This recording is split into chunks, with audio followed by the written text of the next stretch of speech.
माननीय अध्यक्ष महोदय, सदन अभी कंझावला के अंदर जिस तरह से दिल्ली की बेटी के साथ दर्दनाक और क्रूर घटना हुई, उसको लेकर के चर्चा कर रहा है। दिल्ली सरकार और दिल्ली के माननीय मुख्यमंत्री ने इस पूरी घटना की स्थिति को समझते हुए पहले ही जिम्मेदारी के साथ और सक्रियता के साथ बहुत सारे कदम उठाए हैं। सदन के अंदर अभी इस घटना के कानूनी पहलू पर हमारे माननीय विधायकों ने चर्चा की, इसके प्रशासनिक पहलू पर चर्चा की, इसके सामाजिक पहलू पर चर्चा की। अध्यक्ष महोदय, अगर आप देखें तो सदन के अंदर कल से जो चर्चाएं चल रही हैं, उन सारी चर्चाओं का एक तार जुड़ता है और निश्चित रूप से इस सदन के अंदर चिंता के साथ साथ हमें लगता है कि अब नए सिरे से एक चिंतन को भी विकसित करने की जरूरत है कि इसका समाधान क्या हो सकता है।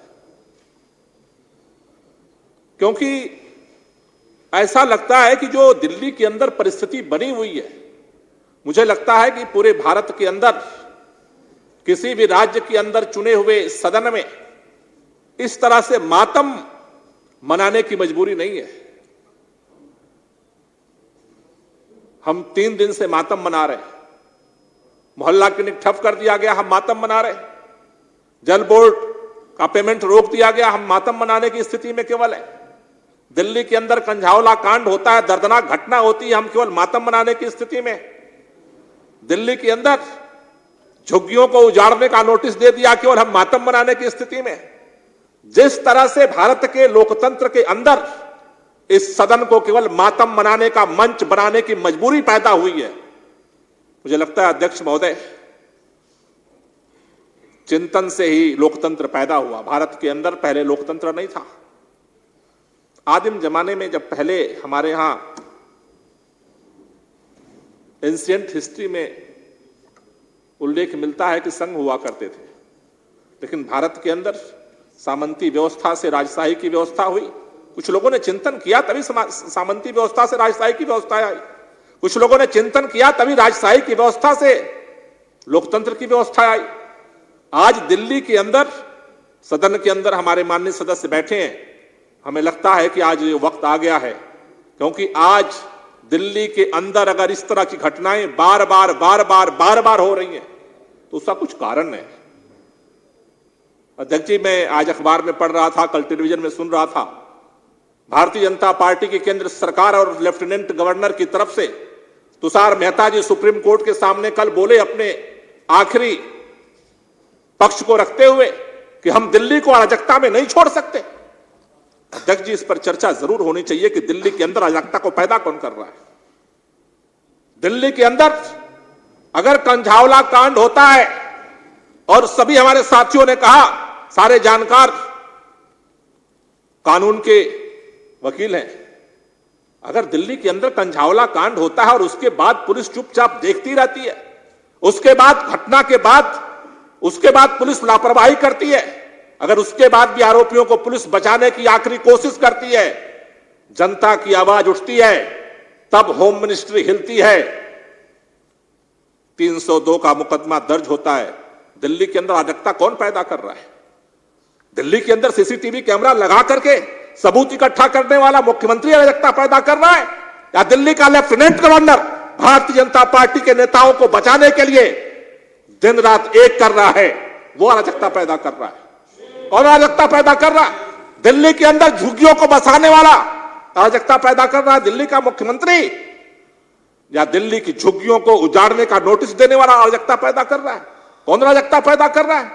दिल्ली के लोगों के मोहल्ला क्लिनिक में इलाज, दर्द से पीड़ित लोगों का इलाज करने वाला अराजकता पैदा कर रहा है, या वहां पर इलाज ना हो तनख्वाह रोक करके मोहल्ला क्लिनिक को ठप करने वाला अराजकता पैदा कर रहा है? दिल्ली के लोगों को पानी ना मिले इसके लिए पेमेंट रोक करके षड्यंत्र करने वाला अराजकता पैदा कर रहा है? या अराजकता दिल्ली का चुना हुआ मुख्यमंत्री, जो हर घर में, जिसके घर में पैसा नहीं है, उसको भी पानी पिलाने का काम कर रहा है और अराजकता पैदा कर रहा है। अराजकता पैदा कौन कर रहा है अध्यक्ष महोदय? अराजकता पैदा इसलिए की जा रही है क्योंकि अध्यक्ष महोदय आज दिल्ली के 2 करोड़ लोगों का कोई माई बाप नहीं है। इस दिल्ली के अंदर सिस्टम ऐसा बनाया गया। ये 70 विधानसभा के प्रतिनिधि चुन करके यहां बैठे हैं, इनको 5 साल बाद जनता की अदालत में जाना पड़ता है। अगर आज ये नहीं करेंगे तो कल इनको जवाब देना पड़ेगा। लोकतंत्र में इसीलिए चुने हुए प्रतिनिधियों को सबसे ऊपर बिठाया गया क्योंकि उनको जनता की अदालत में जाना पड़ता है। ब्यूरोक्रेसी को जनता की अदालत में नहीं जाना पड़ता, लेफ्टिनेंट को, गवर्नर को जनता की अदालत में नहीं जाना पड़ता। अगर आज दिल्ली के अंदर ये विधायक कुछ नहीं करेंगे, मुख्यमंत्री कुछ नहीं करेंगे, मंत्री कुछ नहीं करेंगे तो उनको जनता की अदालत में जाना पड़ेगा। अध्यक्ष महोदय, लेफ्टिनेंट गवर्नर जनता की अदालत में नहीं जाने वाले। जिस तरह से एक ऑर्डर से रात में गुजरात से चापलूसी करके और उसके इनाम के रूप में अटैची लेकर के दिल्ली के लेफ्टिनेंट गवर्नर के बंगले में आ गए, कल दिल्ली को अराजकता के कारागार में झोंक करके ये फिर बैग उठाएंगे और निकल जाएंगे। अदालत, जनता की अदालत में इन लोगों को जाना है। इसलिए अध्यक्ष महोदय, जो दिल्ली का सिस्टम है, दिल्ली के सिस्टम को सुधारा नहीं जाएगा। दिल्ली में सिस्टमैटिक, संस्थागत परिवर्तन की जरूरत है क्योंकि उनको कोई फर्क नहीं पड़ता। एलजी महोदय को मुख्यमंत्री का कार्यक्रम है वृक्षारोपण का, पुलिस लेकर के रात में बैनर लगाते हैं और सुबह मुख्यमंत्री के पोस्टर बैनर फड़वाते हैं। एलजी साहब को वहां गुंडागर्दी करने के लिए समय है? आज सदन पूछ रहा है, हिम्मत है तो लेफ्टिनेंट गवर्नर जवाब दे। कंझावला में आज तक उस लेफ्टिनेंट गवर्नर को जो डेली फोटो खिंचवाता है, डेली अखबार में न्यूज छपवाता है, डेली वीडियो क्लिपिंग बनवाता है, आज तक लेफ्टिनेंट गवर्नर के पास हिम्मत क्यों नहीं हुई कि जाकर के उसकी मां के सामने आंख से आंख मिला करके एक बार उसकी आंसू तो पोंछ देते? अराजकता कौन फैला रहा है अध्यक्ष महोदय? अध्यक्ष महोदय, आज दिल्ली में केवल हमारी जिम्मेदारी प्रतिनिधि बनकर के यहां आने और यहां मातम मनाने की नहीं है। अध्यक्ष महोदय, सरकार की तरफ से हम कहना चाहते हैं, सरकार की चुनी हुई सरकार की जिम्मेदारी है, जहां तक हो सकता है संवैधानिक तौर पर जो अधिकार है उसमें हम लड़ेंगे, महिलाओं की सुरक्षा के लिए लड़ेंगे। लेकिन अध्यक्ष महोदय, इस सदन का एक सदस्य होने के नाते भी मैं कहना चाहता हूं, हमें इस पर चिंतन करना पड़ेगा। और हम कहते हैं, बंद हैं तो और भी खोलेंगे हम, रास्ते हैं कम नहीं तादाद में, नया रास्ता बनाना। दर्द होता है।